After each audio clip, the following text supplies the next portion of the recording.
क्या माननीय नरेंद्र मोदी जी की प्रयोगशाला में यही सिखाया गया? हम हेट स्पीच सुनने के लिए इस सदन में नहीं आए।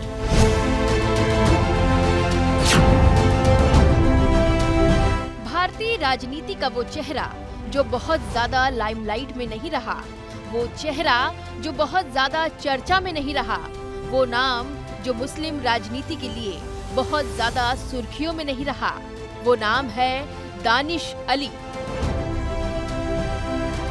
लेकिन इन दिनों चर्चा में कम रहने वाला नाम दानिश अली भारतीय राजनीति में सबसे ज्यादा चर्चा में रहने वाला मुस्लिम नाम बन चुका है। हम हेट स्पीच सुनने के लिए इस सदन में नहीं आए। वो हमला इस लोकतंत्र पे है, वो हमला संविधान पे मेरे और मेरे समुदाय के बारे में किया।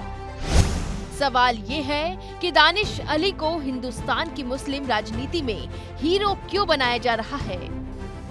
दानिश अली को लेकर संसद में जो हुआ वो पूरा देश देख और सुन चुका है। कहा जा रहा है कि ये तो एक पहलू है। बीजेपी के कुछ सांसद सिक्के के दूसरे पहलू का भी जिक्र कर रहे हैं, जिसमें आरोप दानिश अली पर हैं। सच और झूठ से पर्दा उठना बाकी है, लेकिन इस विवाद ने दानिश को विपक्षी गठबंधन में मुस्लिमों का पोस्टर बॉय बना दिया है। विवाद के बाद राहुल गांधी उन चुनिंदा नेताओं में थे जो दानिश अली से मिलने उनके घर गए, गले लगाया और फिर ये संदेश देने की कोशिश की गई कि मुस्लिमों के साथ बीजेपी भेदभाव कर रही है। तो सवाल ये भी है, क्या मोदी से जो लड़ेगा वो हीरो बनेगा? आगे बढ़ने से पहले आपको बता दें कि आखिर दानिश अली हैं कौन। दानिश अली 2019 के लोकसभा चुनाव से पहले बीएसपी में शामिल हुए। उस चुनाव से पहले तक दानिश अली दक्षिण भारत की पार्टी जेडीएस के राष्ट्रीय प्रवक्ता हुआ करते थे। कहा जाता है कि दानिश अली दिल्ली और देवगौड़ा परिवार की सियासत के बीच की कड़ी थे। 2019 में जब एसपी बीएसपी का गठबंधन हुआ तो देवगौड़ा ने दानिश को अमरोहा से बीएसपी का टिकट दिलवाया और उस चुनाव में दानिश जीत गए। I, Kunwar Danish Ali, having been elected a member of the House of the People, do swear in the name of Allah Subhanahu wa Taala that I will bear the true faith and allegiance to the Constitution of India as by law established. सांसद बनने के बाद दानिश अली लोकसभा में BSP के नेता बने। जैसा कि हमने शुरुआत में ही बताया कि दानिश बहुत ज्यादा लाइमलाइट में रहने वाले नेता नहीं माने जाते, लेकिन पिछले महीने संसदीय क्षेत्र में इनका एक अलग रूप देखा गया, जिसमें इनका दूसरा चेहरा नजर आया।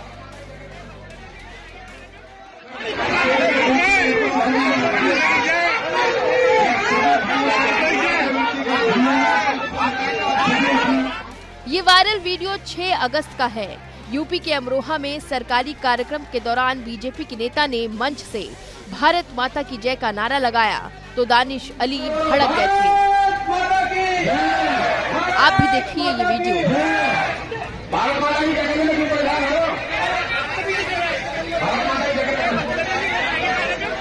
इसके बाद पिछले दिनों संसद की घटना हुई तो सवाल ये है कि क्या दानिश अली मुस्लिमों के नेता बनना चाहते हैं? क्या विपक्षी गठबंधन को दानिश में मुस्लिमों का रहनुमा नजर आ रहा है?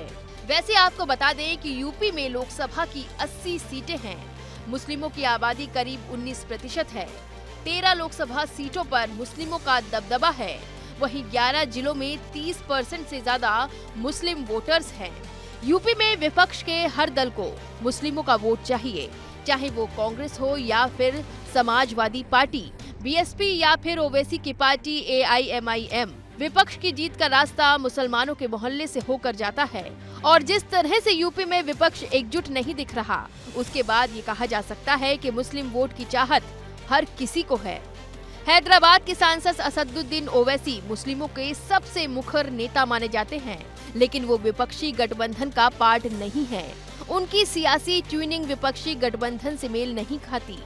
अब इस बात को इस तरह से ही समझ लीजिए कि जहां एक तरफ विपक्ष बीजेपी को घेरने में लगा हुआ है, तो वहीं ओवैसी राहुल गांधी को वायनाड की जगह हैदराबाद से चुनाव लड़ने की चुनौती दे रहे हैं।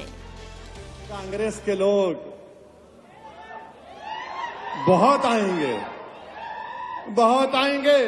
अरे मैं तो तुम्हारे लीडर से कहूंगा कि अब की बार वायनाड नहीं हैदराबाद से मुकाबला करो मेरा। आओ, मैं चैलेंज कर रहा हूं, वायनाड क्यों आओ, हैदराबाद को आओ, 2 हाथ हम आजमा लेंगे, पंजा आजमा लेंगे, आ जाओ।